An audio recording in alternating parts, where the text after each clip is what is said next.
রাজনীতির কথা বলা যাবে না, 1 কোটি বার বলা যাবে, 1 কোটি বার বলা যাবে, 100 বার বলতে হবে, 100 বার। রাজনীতিবিদ আখিরাতে আল্লাহর বিচারের মুখোমুখি হইতে হবে, ওরেও জাহান্নাম থেকে বাঁচানো দরকার, ওরেও জান্নাতের রাস্তা দেখানো দরকার।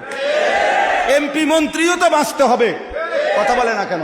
মেম্বার চেয়ারম্যানও তো বাঁচতে হবে। তো তার লাগে কোনো দিক নির্দেশনা নাই, তার কোনো শরীয়ত নাই, তার কোনো হালাল হারাম নাই। তো এটা হুজুরি কইতো না, তো কেডা কইব? এটা আমেরিকার প্রেসিডেন্টে কইব নাকি? তো বলবে না কেন? বলবে না কেন? বলবে না কেন?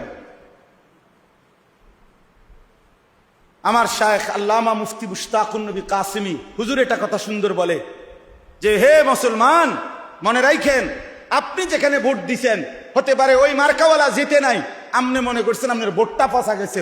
হুজুর বলে না, দিনদার ইমানদার আল্লাহ ভীরুকে যদি আপনি এই রায়টা দিছেন, হতে পারে আপনার ভোট পড়ছে কিন্তু আপনার ইমান ঠিক হয়ে গেছে, আখিরাত বাইচা গেছে, আখিরাত বাইচা গেছে, আখিরাত বাইচা গেছে। মামুলি বিষয় না, ইসলাম সব বিষয়ে দিক নির্দেশনা দিবে।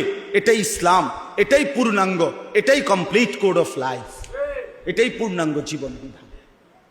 অতএব আপনারা সকল বিষয়ে ওলামায়ে কেরাম থেকে দিক নির্দেশনা নেবেন, বলেন ইনশাআল্লাহ।